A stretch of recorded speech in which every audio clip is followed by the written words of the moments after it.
Masih bersama saya Bu Marlo, mari kita lanjutkan pembelajaran. Nah, seiring dengan pertumbuhan, perkembangan, itu akhirnya kita akan terlahir di spektrum yang kedua, di mana kita pertama kali bisa berpikir. Coba masih ingat nggak waktu pertama kali mikir apa kira-kira?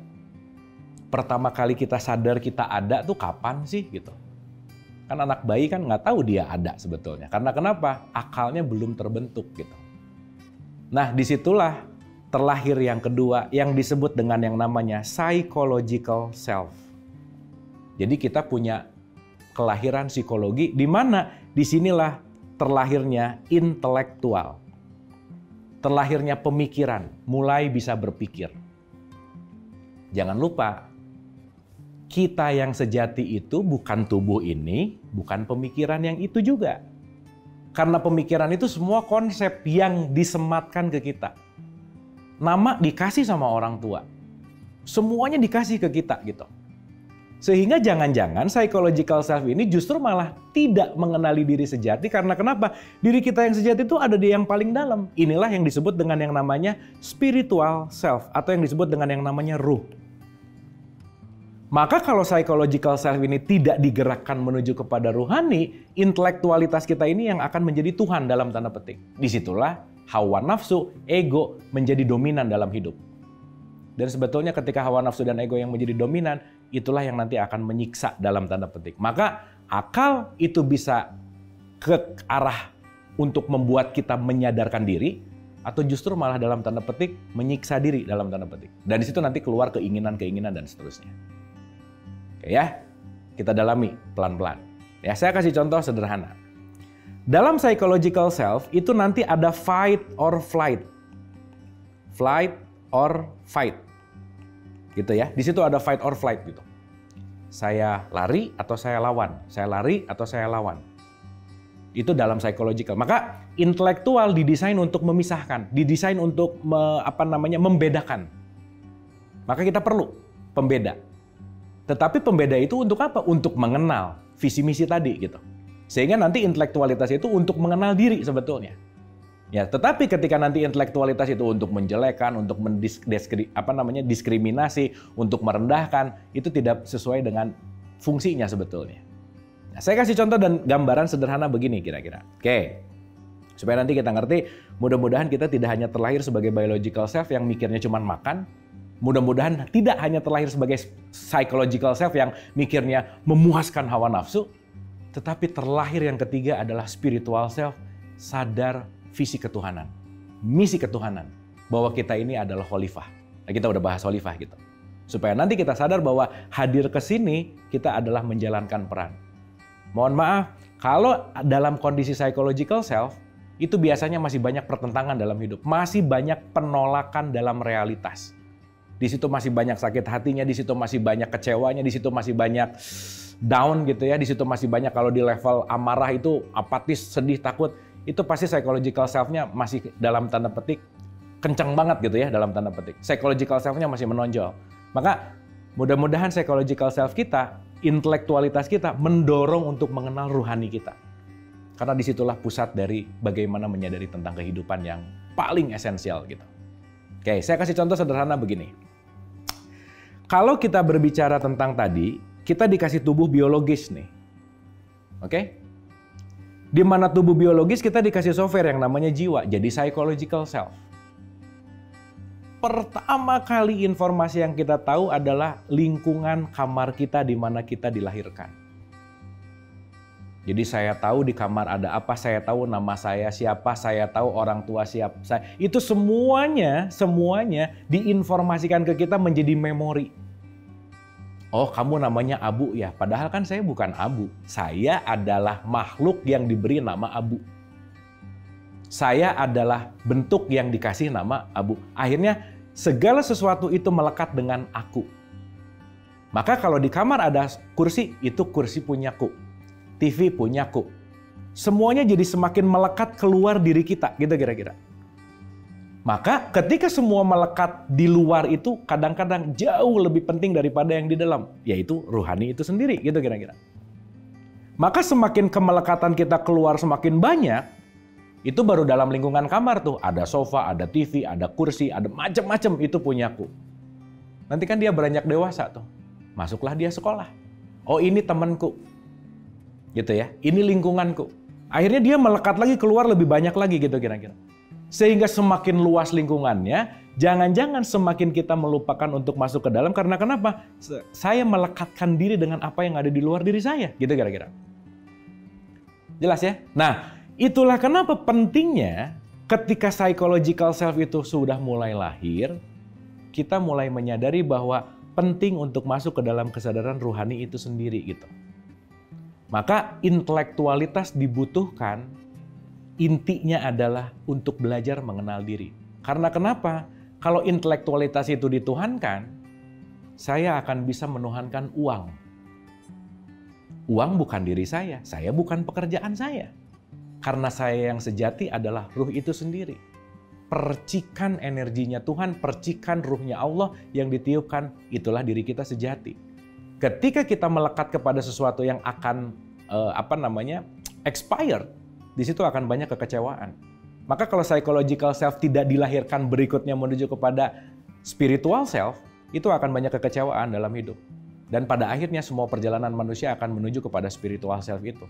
Caranya masing-masing, waktunya masing-masing, tapi pada akhirnya akan menuju kepada titik spiritualitas. Pembelajaran masih akan kita lanjutkan, tetaplah bersama saya.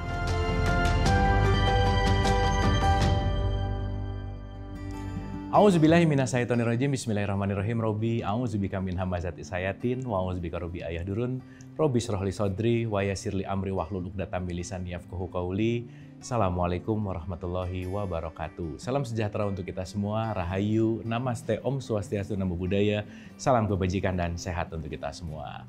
Kembali lagi belajar bersama saya Abu Marlo dan kita akan sama-sama membuka pendengaran kita, penglihatan kita, hati, akal, pikiran kita, yang mudah-mudahan program ini selalu membawa kita menuju kepada kesadaran, meniti ke dalam diri untuk menemukan kesejatian diri kita.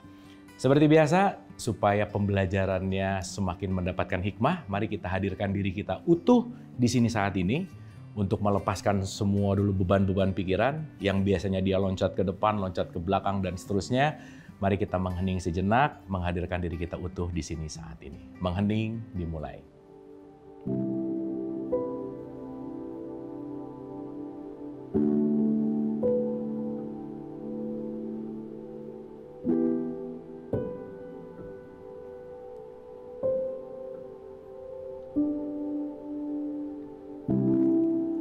Selesai.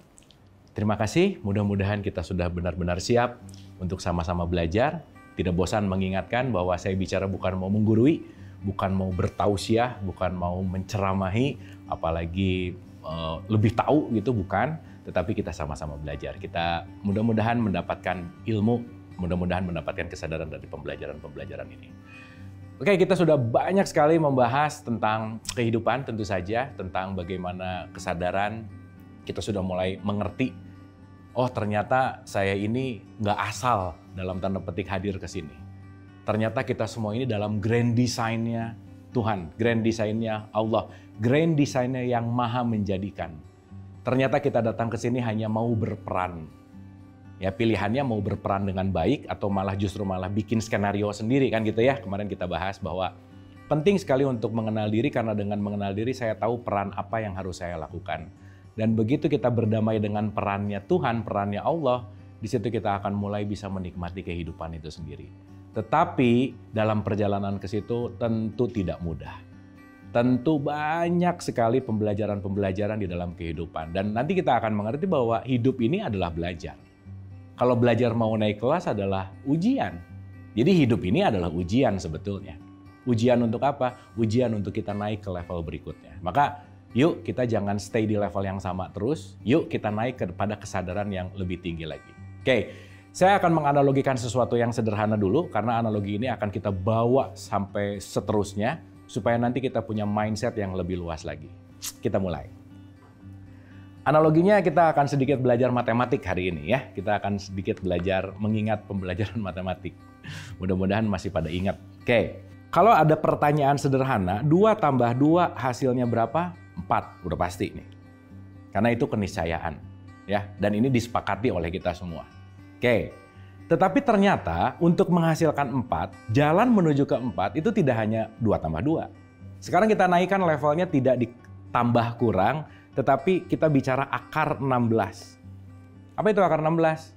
Berapa itu akar 16? 4 juga pasti. Oke? Dan kalau kita naikkan lagi, levelnya agak lebih tinggi nih. Kita berbicara logaritma. Ini nih. Logaritma 10.000 misalkan. Berapa? 4 juga. Jadi kalau kita lihat dari pertanyaan dan hasil, ternyata hasilnya semua sama. Tapi jalannya beda-beda. Ternyata untuk mencapai 4 itu nggak hanya 2 tambah 2 aja. Ternyata ada akar 16 dan ada log 10.000 gitu kira-kira. Artinya apa? Hasil yang sama bisa diraih, bisa dicapai dengan jalan yang berbeda-beda. Itu garis bawah tanda seru. Bahayanya adalah ketika saya cuma tahu kalau 4 itu 2 tambah 2 selesai, maka saya akan menutup jalan lain, saya akan menyalahkan jalan lain, meskipun jalan lain juga menuju kepada hasil yang sama. Maka kalau saya cuma tahu 4 itu 2 tambah 2, saya akan menyalahkan akar 16 sama dengan 4, saya akan menyalahkan log 10.000 sama dengan 4. Disitulah kita penting untuk selalu merasa tidak tahu. Karena kenapa? Ternyata banyak hal yang belum kita ketahui. Maka jangan terlalu cepat menilai. Itu poin pentingnya. Oke ya. Nah, apa yang ingin kita ambil analogi di sini? Berarti ada orang punya kefahaman di level 2 tambah 2, ada orang punya kefahaman di level akar 16, ada orang punya kefahaman di level log 10.000. Dan ketiga hal ini levelnya beda-beda. Contoh, orang sholat di 2 tambah 2, itu dia cuman mungkin mengolahragakan. It's okay. Mungkin tahapannya baru hanya menggerakkan raga. Tapi orang sholat di log 10.000 udah bukan masalah gerakannya lagi. Tetapi esensinya. Jadi dari 2 tambah 2 menuju log 10.000 itu pasti menuju kepada esensi yang lebih dalam lagi. Dan itu semua adalah perjalanan. Nah, mudah-mudahan tayangan ini akan mengangkat kita nggak hanya berpikir di 2 tambah 2 gitu kira-kira. Tapi mari kita naik ke akar 16 ke log 10.000 karena kenapa? Luas sekali pemahaman hidup ini dan penting sekali untuk kita terus-menerus belajar. Maka hari ini kita akan berbicara tentang 3 kelahiran kita sebagai manusia. Karena ternyata kita ini lahir dalam tanda petik berulang. Dalam tanda petik berulang di sini. Kenapa? Karena kita nanti mengerti bahwa kita tidak menjadi seperti ini langsung. Kita tidak menjadi seperti sekarang tuh langsung. Enggak, semua adalah proses gitu. Clear ya? Jadi sekarang kita akan bahas di kelas log 10.000 gitu kira-kira. Di pemahaman yang lebih esensial. Dan pembahasan-pembahasan log 10.000 ini perlu keterbukaan pikiran. Maka mari kita buka pikiran kita. Mari kita lepaskan judgement. Yang kita ambil adalah pelajarannya. Maka kita akan mentadaburi kitab suci Al-Quran. Mengambil hikmah-hikmah dan mutiara-mutiaranya bukan untuk dibunyikan, bukan untuk dihafalkan, tetapi untuk diambil nilainya supaya nilainya itu menjadi energi kita sebagai manusia. Ingat ya, orang sama manusia beda. Tidak semua orang layak disebut manusia. Mudah-mudahan kita selalu belajar untuk menjadi manusia. Oke, kita mulai. Kitab suci Al-Quran di surat 16 ayat 78 mengatakan, Aku keluarkan kamu dari perut ibumu, kamu nggak tahu apa-apa. Maka semua lahir kondisinya menangis karena nggak tahu apa-apa. Kita hadir dalam ketidaktahuan. Nah, sekarang pertanyaannya adalah, kalau kita mengingat di beberapa pertemuan kita yang lalu, perdana untuk hadir ke semesta raya, kita ini lahir dari rahim ibu kita, kita terlahir menjadi jasmania. Jasad. Kita terlahir jasad, jasmania, maka bayi yang baru lahir itu nggak mungkin ditanya sama ibu bapaknya, "Nak, 2 tambah 2 berapa, Nak?" Belum bisa dia jawab. Karena dia baru terlahir sebagai jasmani. Atau mungkin supaya lebih mudah, itulah kelahiran kita yang pertama, lahir sebagai biological self, tubuh biologis. Saya ulang ya. Kelahiran kita yang pertama adalah terlahir sebagai tubuh biologis. Ingat, tubuh biologis kita ini super perfect banget. Tubuh kita ini 50 triliun sel, bayangin. Satu selnya 1,4 volt, ini ada 70 triliun volt energi yang super duper memiliki kecerdasan tingkat tinggi. Maka tubuh ini adalah teknologi high tech gitulah kira-kira. Cuman kadang-kadang si teknologinya jarang dipakai atau jarang dibaca manual booknya gitu kira-kira. Makanya menggunakannya kadang-kadang tidak tepat. Makanya kita penting untuk terus menelaah dan menyadari. Oke ya, itu kelahiran kita yang pertama. As a biological. Ketika dalam konteks biological, itu intinya adalah survival, bertahan hidup. Gimana caranya tubuh biologis ini tetap diberikan nutrisi. Gitu ya, di mana tubuh ini perlu makanan. Jadi ini yang sering disebut juga dengan yang namanya survival mode. Gimana terus untuk mempertahankan. Maka kan kita hidup perlu makan. Makan itu nutrisi biologis untuk survival mode. Tapi kalau hidup cuma mikir makan terus, ya kita jadi nggak bermanfaat dong. Maka kalau kita hidup hanya untuk saya makan apa, saya gimana supaya memenuhi itu hanya hidup dalam level basic biological self. Dan itulah yang disebut dengan yang namanya orang. Belum bisa disebut sebagai manusia. Kenapa? Mikirnya cuma gimana saya makan, selesai. Apa yang saya pengen, udah gitu. Tapi belum ada keterkaitan sama misi kita dilahirkan ke semesta raya. Clear ya? Jadi pertama kali level paling standar, paling bawah itu disebut sebagai biological self. Pembelajaran masih akan kita lanjutkan, tetaplah bersama saya.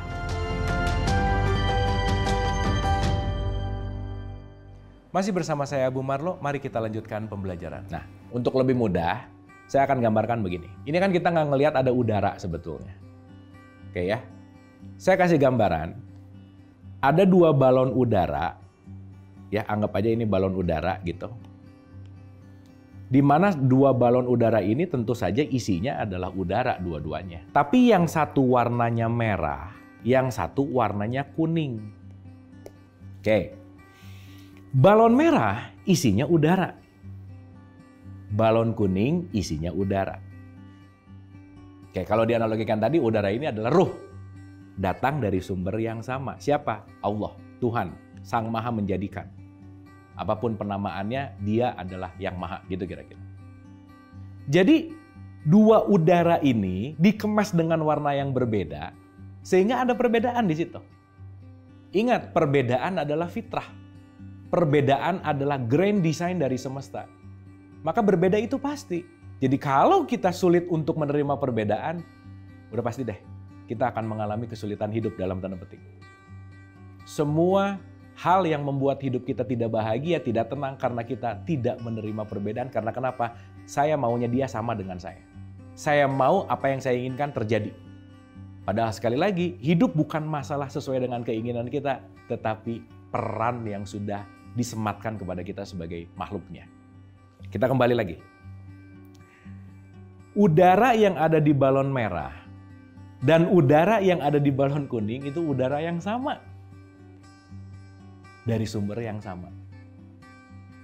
Tapi maaf banget, si udara di balon yang merah ini udah kelamaan di balon merah, dia lupa kalau dirinya itu udara. Dia menganggap dirinya itu adalah si merah. Maka kemana-mana dia memperkenalkan diri dengan siapa kamu? Merah. Si kuning pun demikian. Karena dia lupa dia adalah udara, udah terlalu lama ada di balon kuning, dia menganggap dirinya itu adalah si kuning. Maka kemana-mana dia mengatakan bahwa saya adalah kuning. Menariknya merah sama kuning ketemu berantem. Karena dia merasa dirinya merah dan dia merasa dirinya kuning, dalam psychological birth-nya merah sama kuning berbeda, di situ bisa ada kebencian, di situ bisa ada saling merendahkan dan seterusnya. Tapi ketika ada satu jarum aja, di mana jarum ini gitu ya, yang mengenai kedua balon yang akhirnya dua-duanya balonnya meletus gitu misalkan, dia akan mulai sadar bahwa saya bukan merah dan saya bukan kuning. Saya adalah udara itu sendiri. Bahwa kamu dan saya sumbernya sama. Kamu dan saya datang dari tempat yang sama. Maka kalau saya masih menilai dia dengan kuning atau merah, ya berarti itu masih di kelas 2+2. Masih di kelas yang fisikal banget, masih di kelas yang biological banget, yang ngelihat fisiknya banget, yang ngelihat tatanan skala di mana merendahkan, mengecilkan, dalam tanda petik gitu ya, pokoknya membanding-bandingkan. Berarti kesadarannya belum masuk ke dalam kesadaran ilahiyah. Tetapi ketika masuk kepada level yang namanya manusia,